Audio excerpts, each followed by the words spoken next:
Welcome to Another Perspective, an hour of exciting and informative topics and views with a fresh, new, effective perspective on issues that affect our community. With your host, Dr. Leon Finney. Hello, this is Leon Finney, your host of Another Perspective, bringing you another episode, another chapter of our program on WVON Radio Talk. Each week, our guests and I offer our insights on local, national, and international issues that impact the lives of our people in the fields of business, education, health, politics, and religion. This week, not different from any other week, we have a very, very interesting topic to delve into. Recently, a documentary was released. Woke Up Black. Look out. Woke Up Black. And we're going to discuss this documentary with one of the actors as well as the producers of this documentary, Woke Up Black. With us today will be the executive producer, Mary Morton. She's calling in and we have her standing by. But in the studio, we have with us my brother Sheldon Smith. And when he lays stuff out, it'll be very, very interesting for you to know who he is and what he is and what the role is that he has in Woke Up Black. We're going to go right now to Miss Morton. Miss Morton, are you there? Yes, I am. Good afternoon. Good afternoon. How you doing? I am well, and sorry I can't be right there next to you, but so excited to have this chance to talk to you, Dr. Finney, and all of your listeners about our new film. Well, you know, this is a wonderful opportunity, Ms. Morton, and I'm so glad that you graced us and are blessing us to appear on our radio program today. This is a very, very important documentary, but before we get into that, could you give us a little background on yourself? Who are you and what were you doing before Woke Up Black? Well, absolutely. Well, I am a lifelong native Chicagoan, and I grew up on the far south side of the city in the Morgan Park, Beverly area, and went to school here, attended Loyola University, and that's where I really majored and started some of my communications work and moved eventually into film and nonprofit work. Certainly I've been a consultant for the last 10 years for my own business, but I've always had a love of film, and that is what I went to school for. And up to now, I've made several short films, which are generally films that are 40 minutes or less. But this is my first full-length feature film. It's an hour long, and it's been getting incredible reviews. But that's really a little bit of my background before we get into the film. So this is something that I believe in very strongly. I think that film and video can tell stories that people might not otherwise hear, and I think it's a very, very important medium for us to use. And it's been this way for a number of years, but I think even more so now. Okay, thank you so much. Well, now we're going to come right back and we're going to get deep into this documentary film. But we have with us in the studio my brother Sheldon Smith, and he's one of the many actors that appeared in the documentary. We're going to give him a chance to give us a little background on who he is and who he is outside of the role that he plays in Woke Up Black. Sheldon. Oh, good afternoon, Dr. Finney. Well, my name is Sheldon Smith, and I am the founder of a fatherhood initiative called the Dovetail Project, where I work with young fathers between the ages of 15 to 24, primarily African-American men in Woodlawn. But before that, I was just an at-risk youth. I went to Chicago Vocational Career Academy High School. I was raised in Woodlawn for 10 years, and I was just walking down that trail that young people walk down, and somewhere down the line, God ended up helping me, and I found myself. So here I am now. Okay. Well, now listen, we want to get, and thank you very much, my brother, and to the listening audience, this is a very, very important documentary. Check the title out, Woke Up Black. Now, I have to say this, Miss Mary Morton, it's not about waking up white. It's not about waking up Asian, nor is it about waking up brown. It's about waking up black.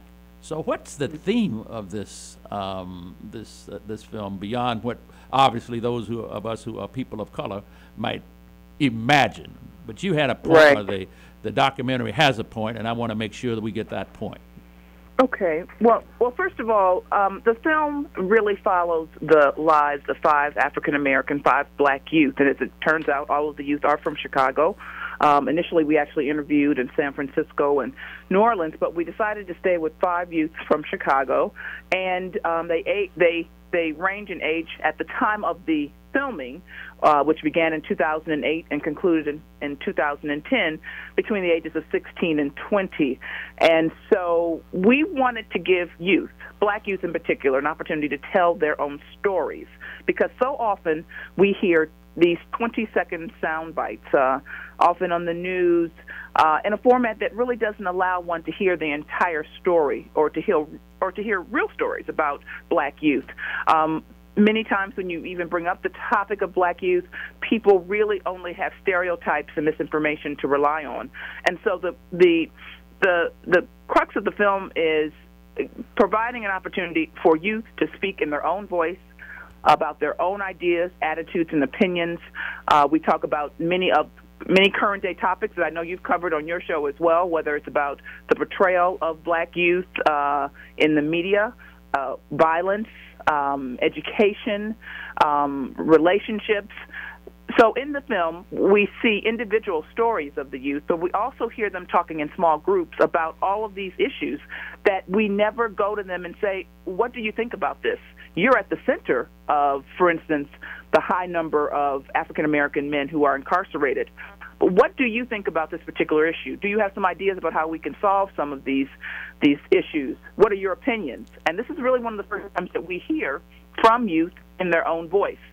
The title, Woke Up Black, actually comes from someone we interviewed in San Francisco, a young man who said, I don't drink, I don't do drugs, I've never really had any interactions with the police, but I get treated the same way all of my friends I get treated in the same manner that all of my friends who do all those things get, they in the same way that they're treated. And he said, I guess I just woke up black. And that's where the title comes from, and you see that in the opening montage of the interviews at the beginning of the film. But, he was really making this point that many of the youth, if not all of them, made that many of the experiences they have or things that they get involved with have nothing to do with sort of the reality of their lives. They are really put into situations simply because they are black youth. Got it. All right. Now, that's a real good segue, if you will, Brother Sheldon Smith. And that is, here you are, a young black man. And so you've got a role to play. You grew up in at least 10 years in Woodlawn. What does your role speak to? Well, my role speaks to the young people who are up under me, who are looking up to me as a young African American man and understanding everything that I'm doing and saying someday I want to be like him. So my role that I play within my community and for my people, well, for all people, is just to be a very stand-up young man and continue to open up pathways for young Sheldon, people. Is that the story that you tell while you're in the documentary? No, the story that I tell while I'm in the documentary is about a young at-risk young man who was formerly incarcerated for armed robbery. Okay. And being incarcerated for armed robbery, not only that, being a young father and trying to make my way in the world. So being a young man with a felony in my background and then having a child and just being young and trying to become who I really want to be in the world. So that was my story in the film. Okay. So the bottom line is, and Ms. Morton, you can weigh in at any time. So the bottom line is that this is a film about race at the end of the day. Am I right or wrong? Well, yes, it's a film about... Is it about race or what? Is there a difference between being waking up black and waking up white? Well, of course, right? We live in America. Of course, there's a difference. I think the overall point of the film, though, is to give youth in particular black youth, an opportunity to speak in their own voice. Right. Let me just also say, in terms of context here and background, that the film was inspired by a research report that a close friend of mine conducted at the University of Chicago, Dr. Kathy Cohen, that really for the first time looked at the ideas, attitudes, and opinions of black youth. When we think about the high rate of, as I said, the incarceration of black men, when we look at HIV and AIDS, when we look at education, when we look at a number of issues, we see that black youth are at the center of these issues. But at the same time, we have not listened or talked to, even asked, in most cases, black youth, what they think about these issues, if they have any ideas about how to resolve these issues. So, yes, it's certainly about what it means to be black and to be young in America. Mm-hmm. So what does it mean to be young and black in America? Well, when we look at this big topic, you got Barack Obama as the President of the United States of America. Uh-huh. Right. And I think that some of us thought that once we elected a black president, being black in America in terms of how we were dealt with would be different than it was before he got elected. Exactly. Now, I don't want to sidetrack the conversation, but I want to put it in some sort of present context. And so at the end of the day, you were in California, Ms. Morton, and doing your field research, and the brother said, look, I am not, one of the brothers that you interviewed said, well, I don't do drugs, I've not been in jail, I'm not a criminal, I'm not this, I'm not that, but still, I woke up black. So it must mean that being black had stigmatized him or labeled him as not enough or can't get enough or what? Well, I think that's true in many cases. I think he was very clearly saying that I'm trying to make my way and do the right thing, but people are making judgments about me based solely on the color of my skin. They know nothing about me. They haven't talked to me, but they assume because I'm a young black man that there's certain things that I must be involved with, that I must be doing that are wrong, if not illegal. And, this idea that you raised about Barack Obama and now having an African-American man in the presidency, I'm sure, many of you, you and many of your listeners have heard this term, we're living in a post-racial society. Well, that certainly is not the case. And if you only need to speak to a few black youth to know that we're not post-racial anything at this point, and that there's a lot of work that we still need to do in terms of people really going below the surface, if you will. Okay, wait a minute now. You used a little term there, Miss Morton, and that is post. Some of us or some folk that are our color or the color black believe that we are in a post-racial era in the United States of America. But are you saying that if we ask black youth now that they don't believe that it is post-racist, but in fact we are still in a racist society, or part of America is still racist? Is that what you're saying? I'm absolutely saying that, and I would say if you talk to many adults, they would also say that. But in this case, regarding youth, absolutely. Their experiences clearly indicate, among other things, that we are not in a post-racial society. What do you got to say on that, Sheldon? Well, it's true. You all saying how is it true in your life? It's true in my life, because when you look around, the president is so high up, a lot of young people can't even reach to see what it is to be the president. That's the first thing. And the next thing, you just when you pay attention to everything around you, it's systematically controlled. Okay. And when you really look at the way that the system is controlled and the way that it really moves, you see that it is hard for young African-American youth. What's hard about it, though? What's hard? Yeah, what's hard about being black, and what's hard about being an African-American? Well, okay, some people say that, is it hard to get a job? It's not, number one, the first thing you got to think about when you wake up in the morning, you already set at a difference because you're a different skin color. So what does that mean, though, Sheldon? It means a lot, depending on what room you're walking in or who you're standing in front of. But to me, what it means is you're not the same as me. You're different from me. So if I want to treat you as an equal, I will. If I won't, I will not. And right now, when you pay attention to the resources, the employment, the health, Those things are just. Now, Sheldon, have you found in your life, your young, tender years, that you were denied or couldn't get something because you were black? Yes. And if so, what was that? It was just a fair chance to go ahead and be a part of great things. And what I mean by that is once upon a time I had the chance to sit down with some people and talk to them about me going to school and everything. And then, you know, what I found out, they were just digging into me about my background, and I didn't get accepted because I had a felony in my background. Well, now how does having a felony have anything to do with racism? It doesn't.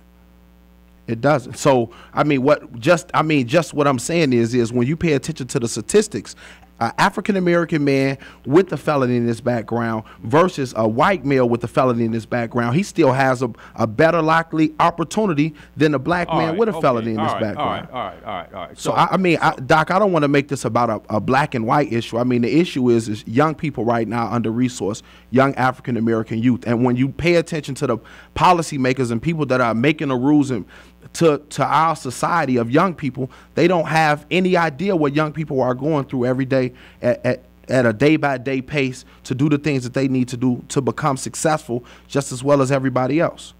Well, you know, brother Sheldon, I'm not saying that you have to make it. I mean, the reality is that what Ms. Morton said a moment ago, she said, and I think he said, some believe since President Barack Obama, who is a black man, got elected president of the United States of America, we are in a post-racist society. And she says up front, we does not post nothing. We are still in a racist society. Am I right or wrong, Ms. Morton? That is correct. All right. And so the bottom line is race at this particular point is a factor that we've got to deal with if we're going to be able to move ahead. Yes. All right. And so if you just said when you got a little agitated, you came right on up front and said, "Come on, straight up." And I got it. We're gonna have to. This is Leon Finney we're on Another Perspective on WBON Talk Radio, and our call-in number is 773-591-1690. That's 773-591-1690. Leon Finney on Another Perspective. We're gonna have to take a caller. Tommy, are you there? Hey, Dr. Finney. First of all, I want to say happy holidays to you and your family. And you know, Doc, I'm going to make my comment real quick, and then I'm going to finish with something that I've gotten from you that I really appreciate. And that is just simply this: for a young black person in America now, they absolutely have no excuse. They're living in the most technological age ever on the face of the earth. If they had done just a little of the homework and looked at history, we would not be in the situations and stuff that we are with our young youth, because they would understand how the cards are stacked against them. Even with the election of the President of the United States, there is something wrong with the imagination of a black person who continues to believe that certain heights are not available to them because of the color of their skin, instead of them recognizing that Dr. King says that it will always be the content of your character. And I simply leave you with this, Dr. Finney. We are in trouble as a society of black people in this country, because even at this point right now, we're still talking some of the African proverbs, self-determination, faith, and all of this stuff, man. How long does somebody have to continue to tell you what you need to do with all of the absolute hypocrisy that's going on in the country? And the only thing history has shown at this point is that nothing has changed from the moment they threw us in the bottom of the boat until now, except for you have the greatest opportunity to network all across this country, and we can make a difference. And this is the part that I wanted to say that I got from you. Now run and go tell this. Love you. All right, Tommy. We're going to keep on rolling here. You got something. Now, Tommy's taking a little different approach to this. I'm happy, Sister Mary and Brother Sheldon, and because he's saying that you don't have any excuse. I don't.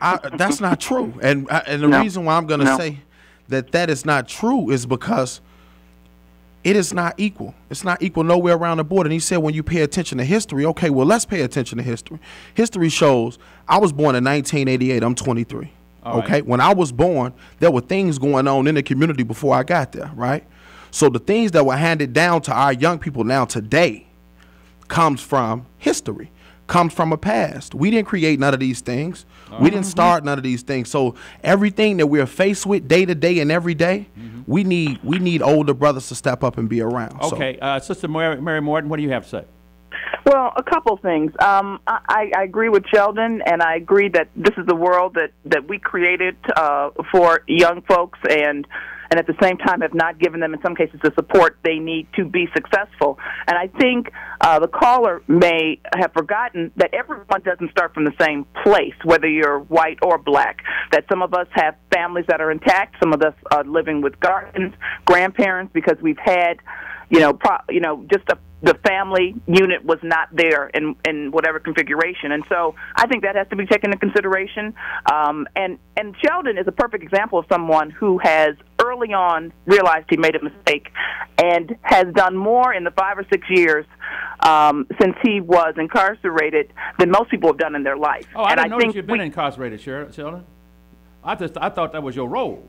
No, it's not acting. This is a real life documentary. And Dr. Finney, this is a documentary, so everything is a real story. These are all real stories. There's no script or anything. This is a documentary, and so he is. You know what? That slipped by me because I did say up front that this was a documentary. Yeah. Yes. And so that means that it wasn't no play acting in this, right? No, there was no you've been all the way up in the slammo. Come on. Right? Yes. Yeah. Okay. So you had some firsthand experience about what it means to be locked up and then come out with a rap sheet and try to get a job, right? Exactly. Or to try to get started. All right. I got it. Yes. And so Sheldon has started, realized early on, very quick study. He made a mistake. It's like, okay, I have one other opportunity to get my act together, if you will. He had the support of a local nonprofit on the South Side, Magic, that has worked with him for a number of years, and he started his fatherhood program that he talked to you about earlier.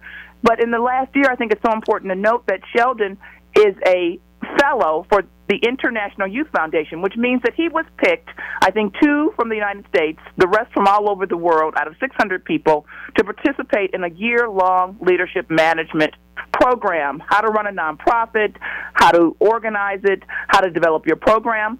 So this idea that people are not trying to take advantage of the opportunities that are presented to them, it sounded a little generalized, the comments that your caller was making, because there are lots of exceptions.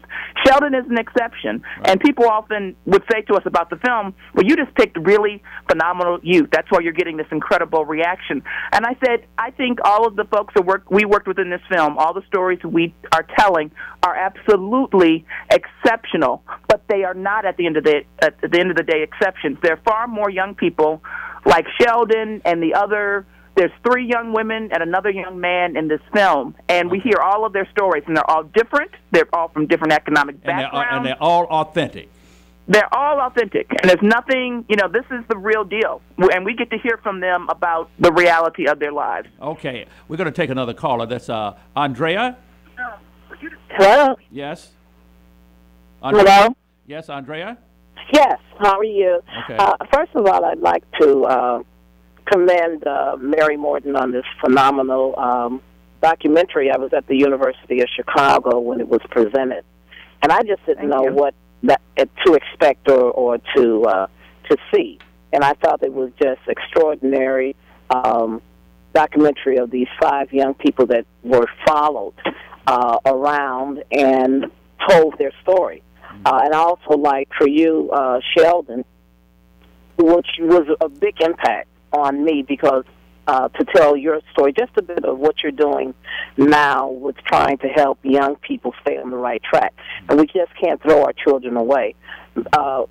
Ms. Morton, can you tell the listening audience or comment on what made you do this? Because I know that you're sought all over the world, and you're being honored with little Emmys and stuff. So can you just tell us what made you do this? Because I think it's extraordinary. And it's true that these young people have these problems. You wouldn't think they do, but they truly, truly do. Okay. Right. Ms. Martin. Well, I think what inspired me was, again, I saw a data report that had numbers. I was thinking to myself that lots of folks will not read the data report at the end of the day for a variety of reasons. But maybe folks would be interested in some stories about real young people. And so that's how we set out to find some stories that we thought would be interesting and compelling. We had more, frankly, than we could actually use to pick from, and it was very difficult to actually only to follow 5 young people. But at the end of the day, you have to work within a budget and a timeline and those kinds of things. And so the 5 young people that we followed include a young man who was 16 when I started interviewing him. He had been adopted by 2 African-American gay men. He had been in a group home. He had been in foster care. But at the end of 8 years, when he graduated from high school, he graduated with honors as the most valuable player on his football team, and he's off away in college now in his 2nd year. And this is somebody who, he really just he dispelled all of the myths that we have about adopting older children, adopting young boys. In 8 years, with some structure, love, and encouragement, this young man has just blossomed. And that is going to be the same, of course, for anyone. We have another young woman who actually grew up in a family where she was upper income. But at the same time, because she was often in situations where she was the only African-American young woman, she felt very much out of place and really struggled around having more than some other folks. And so we look at her story as well. And then there are 3 other youth that we interviewed and followed in the film. And everyone, as I said before, has a different story. And I think it really presented the diversity of the community, that it really shows that we're, 1, not monolithic, and 2, that there's some very important stories that we have to take the time to hear. And so it's really the young folks who inspired me to make the film. All right. Well, Ms. Morton, that's an outstanding quote, and thank you very much, Andrea, for your call in. But I think I got to say this. It's a very, very important undertaking that you have put forth. And we all owe you a debt of gratitude, Ms. Morton. Now, but I want to take a short break. Jim, I see that you're here. Rosa, I see that you're here. Tommy, Tony, I see that you're there as callers. We'll get to you as soon as we get back from this break. This is Leon Finney, your host on Another Perspective. We're going to take a short break, and we'll be right back. Hi, this is Leon Finney. We're back on Another Perspective, WVON Talk Radio. And in this particular instance, we're asking our guests to address this latest and newly, I should say, released film, Woke Up Black. I mean, I just like the title. I woke up and all of a sudden I looked around and I was black in America. And what does that mean, to wake up black and find that being black, maybe you're constrained from doing things that other folk might be able to do without being considered to be less than? So my point is that we've got Brother Sheldon Smith with us in the studio. We've got Sister Mary Morton on the telephone. Mary Morton is the producer, outstanding woman, and outstanding journalist, I should say, and producer of film. But Brother Sheldon, there's this organization that you are affiliated with in Woodlawn, and it's a long-standing organization. It's called MAGIC, and I just happen to know Brother Joe Strickland personally up front, was in a meeting with him yesterday. Yes, so sir. Tell us about MAGIC and how, which works in Woodlawn and kind of in Hyde Park as well. Tell us about that. So MAGIC is a non-for-profit agency, and MAGIC is a short acronym for Metropolitan Area Group for Igniting Civilization. Okay. But I've been a part of that organization since the age of 13. I'm currently 23. And Joseph Strickland is the founder, and Brian Echols is the executive director. Those 2 are my mentors, and have truly helped me be the man that I am today. But over at MAGIC, we work with young youth, youth development, youth leadership in Woodlawn, and we've been in Woodlawn now for about 11 years, heavily. Yeah. So. Well, I just want to shout out to Brother Joe Strickland and tell him right on, and you're doing a great job. And obviously, Brother Sheldon Smith, as he represents and presents himself, having been and currently affiliated with Magic. I think that's a powerful statement about what Magic means for Woodlawn and what Magic means for young African Americans growing up in the city of Chicago and the United States of America. And we're going to give a shout out of approval, approbation, and love you, my brother. That's for Brother Joe Strickland of Magic. Now, I've got another caller that's standing by, and that's Brother Jim. Jim, are you there? Hey, how are you? Yes, sir.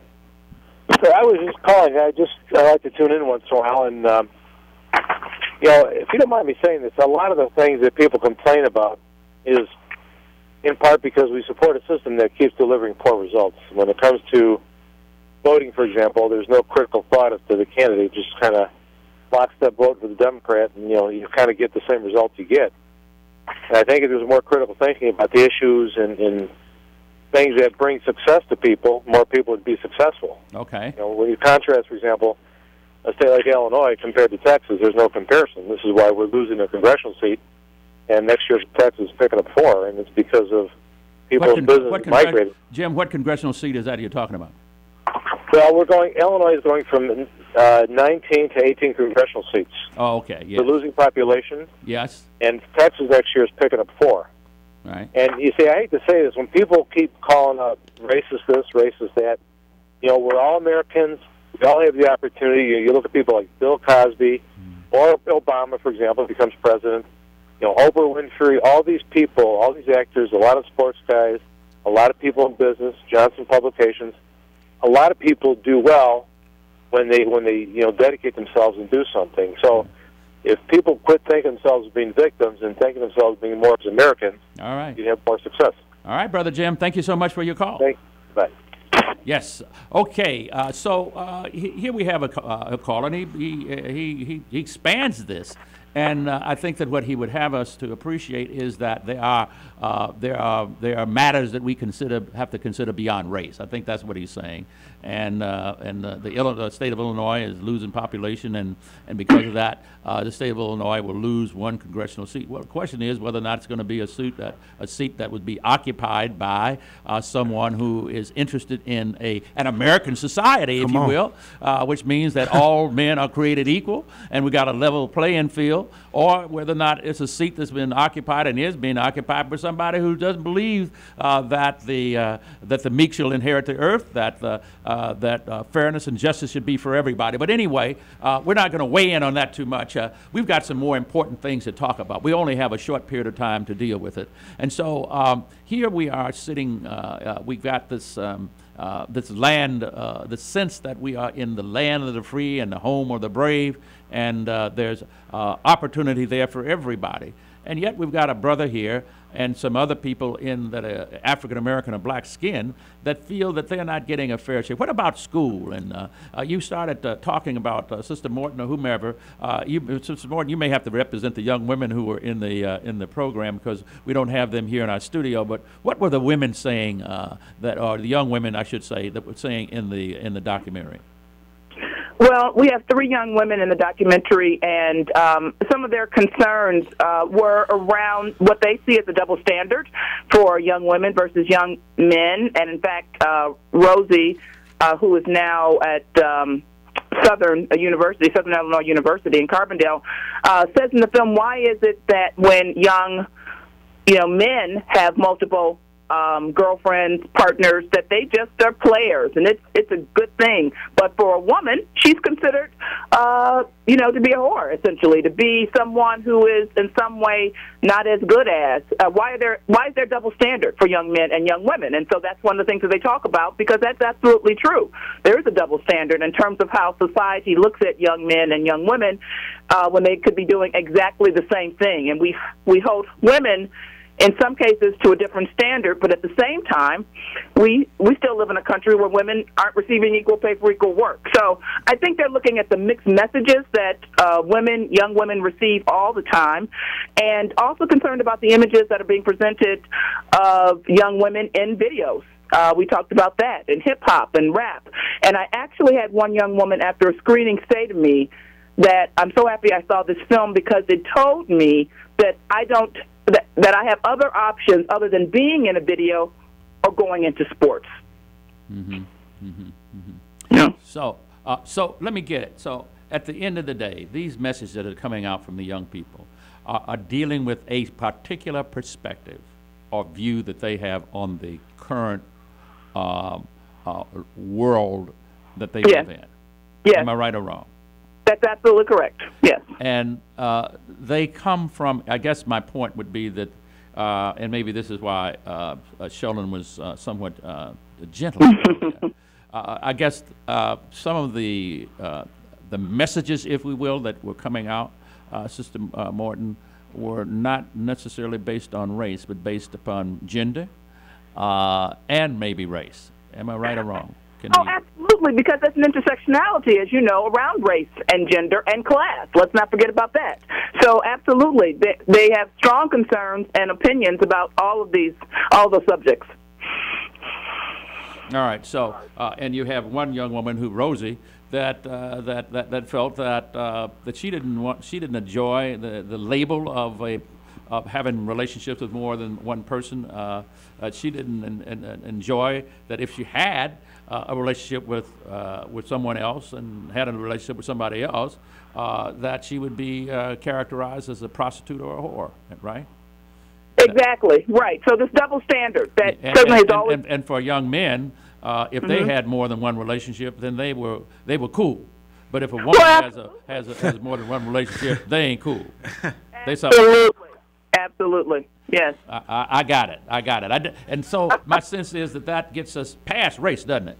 And that gets us to gender discrimination and a double standard, right? Right. But I think the overall sort of topic, if you will, too, Dr. Finney, is that black youth in general, with regard to how people think or talk about them and their relationships and sexuality, was very different than how other youth are viewed, and just in terms of how the kind of things that black youth are involved with. For instance, in the last month or so, I don't know if you saw a report that indicated that it was young white teens that actually used, for instance, marijuana more than young black teens. And I'm sure for many people who have some preconceived ideas about black youth, that was a huge shock. But it falls in line with what we know just from making this film for the last 2 years, that we can't rely on stereotypes. We must really look... That blows me away, because are you saying that white youth smoke more weed than black youth? Yes, that's what I'm saying. Well, you know what? But at the end of the day, certainly I think that we get characterized. Often African Americans get stereotyped, don't we? That we are the first to commit a crime. Mm-hmm. We are the first to be addicted to drugs, right? Mm-hmm. We're the first to be for a teenage pregnancy, right? We're the first to be unemployed. These are all stereotypes, if you will, that come to our African American young people, and many of us are older. Some of us with gray hair can remember when we were really stigmatized when it came to wanting to buy a home with all the money that we could muster, and still couldn't buy it because there was something called a restricted covenant. Thou shalt not sell this property to a black family because they are black, not because they don't have the money. So I think that what your point earlier on, that racism is still here, I think there's some room to say that. Now, I recognize that we have some white brothers and we've always had some good white folk and liberal folk and progressive white folk that have been involved with us. Certainly the civil rights movement was not just a movement of black folk, but we were able to marshal the support of many whites that joined with us in order to make freedom ring and make the success that we achieved through the civil rights movement happen. So we don't want to write off all white folk just because they're white, but by the same token, we also don't want to assume that racism is gone. Am I right or wrong?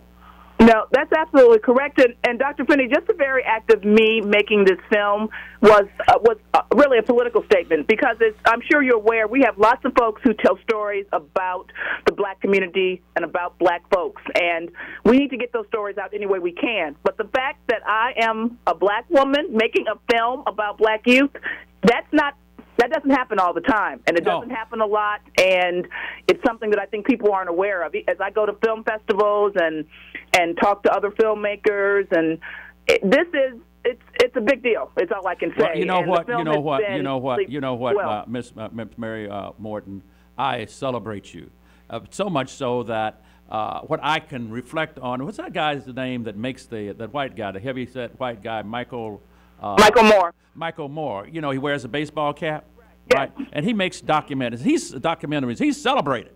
Right? Yeah. Every time he makes one, he's celebrated. And I love him, brother. I ain't talking bad about him. But I'm so glad that we've got a black person able to do what Michael Moore does, and that is make a film about the issues that affect the human condition here on our watch. So anyway, we want to celebrate you. Rosa, I've got another caller.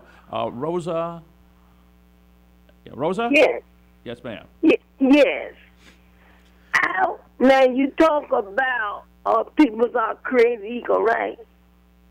So why do you treat the people that 6401 South Yale? William? Good afternoon. Yes, sir. Yes, I just overheard a statement about a young lady talking about when a man dates more than one woman, he's in a higher status. Mm-hmm.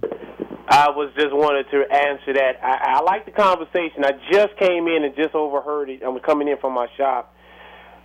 Excuse me. Can you hear me? Yes, go ahead. Pretty much the person that asked that question, I don't know if it was a letter or not. Like I said, I just walked in. Mm-hmm. Here's my question to you. What is the educational background on this young lady when it comes to our cultural ways of dealing with relationships? All right. We are in a bastardized system.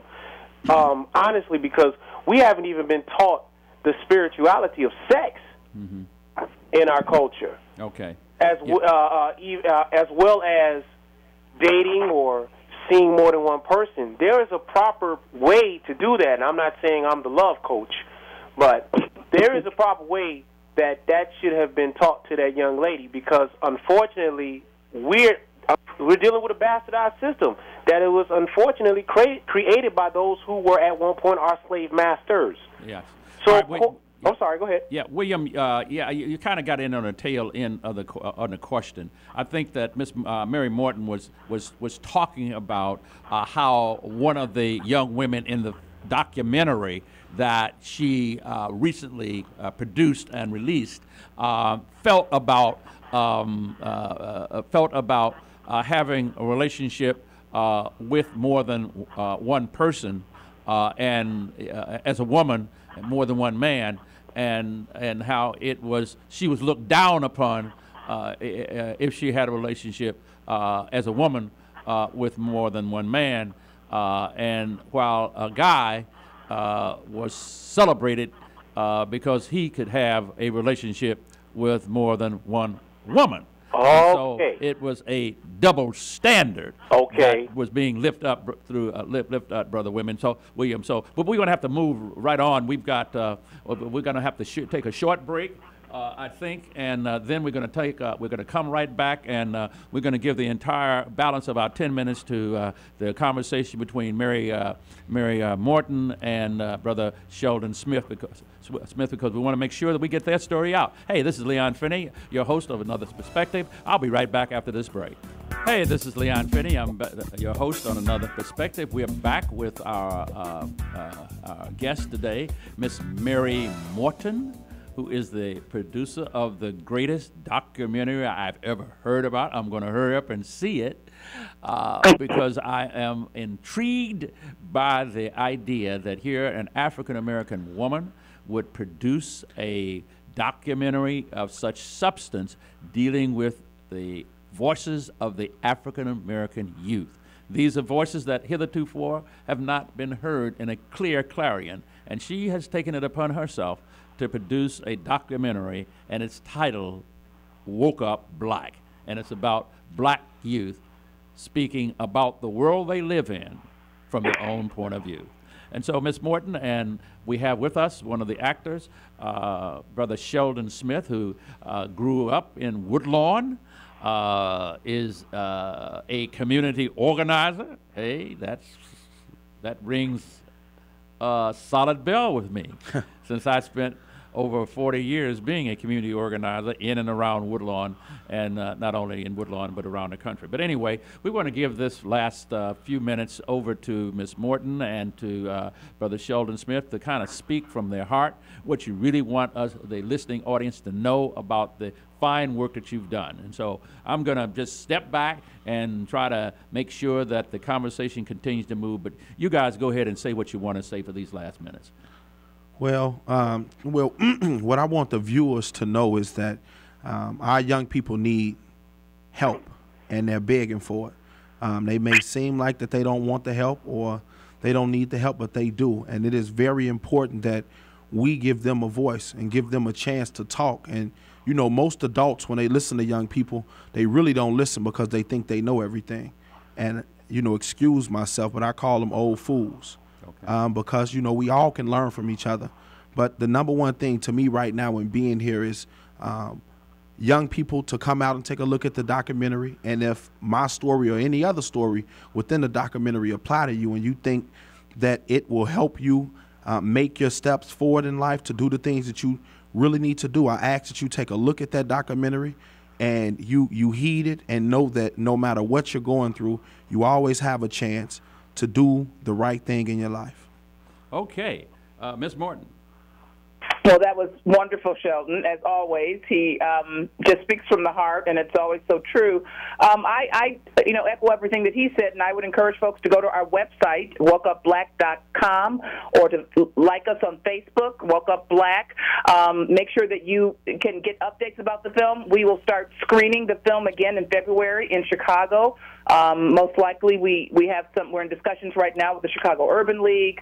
There'll be a screening and panel at Loyola University, and if you want to know anything about the film, you can find it on our website at wokeupblack.com or go to our Facebook page. We also have a discussion guide, Dr. Finney, that I think is important for folks to know about because we want people to have the very conversation that we have today, and I just want to thank you for really giving us an opportunity to talk about some of the substance of the film because we don't often get a chance to do that, and I appreciate this opportunity. But these are the conversations we want people to have with young folks, with policymakers, with older folks. It's important that we talk about these issues and we have these conversations, and this film is really just a springboard for many conversations that we think all of us across race, across age, across class, for sure, that we should be engaged in. Well, you know, we've got another couple of minutes before we sign off. But let me say this. One of the things that we are doing in Woodlawn and Woodlawn Community Development Corporation is we are putting together a production studio at 4108 South Dr. Martin Luther King Drive. The whole idea is to give our people an opportunity to produce their own stories and tell their stories. My sense is that for this last lap that Reverend Dr. Leon Finney Jr., if you will, or just plain Leon Finney or Finney, is going to make for the next 10 years, we're going to spend a lot of time making sure that the story that African Americans have to tell get told, and that we're going to use that opportunity to explore ways of getting the story out through the social media, through television, and of course through documentary long-run film. So what I guess I'm saying is that you have seized upon something that I feel very passionate about. And I feel passionate about it because I believe that we are not as divided as we are disconnected. And that means that only through communication and media communication are we going to get connected. And so your story is my story. And so I just want to say that to you. And while I don't know how to produce a film, I am open to helping to produce film and to produce stories. And I would love to help in any way that I can in terms of being supportive of what you're trying to do, because it is important that we tell our own stories. And I don't think people realize how much power there is that the media, has in our lives, and that those folks, there's only a handful of folks that control most of the media in the world, as you know. Yes. So it's really important that we start telling our own stories. Yes. Okay. Well, listen, I want to thank all of our callers. You've been just wonderful again. You never let us down. And I want to certainly thank our guest, Brother Sheldon Smith, for being with us. Thank you, And Doc. I want to welcome you to the field of community organizers. Yes, That's sir. all right. Give me 5. And I Yes, want to sir. thank you, Ms. Mary Morton, and I look forward to working with you for the future. And let me just simply say this. Black folk do have a story. And we have a story that must be told. Come on. We cannot rely upon other people to tell our story. Come on. We have to tell it ourselves. And for those of you in the listening audience who doubt what I'm saying, I want you to be clear that black folk got a story to tell. And now run and tell that. Thank you. Thank you. Collective, connected, directed.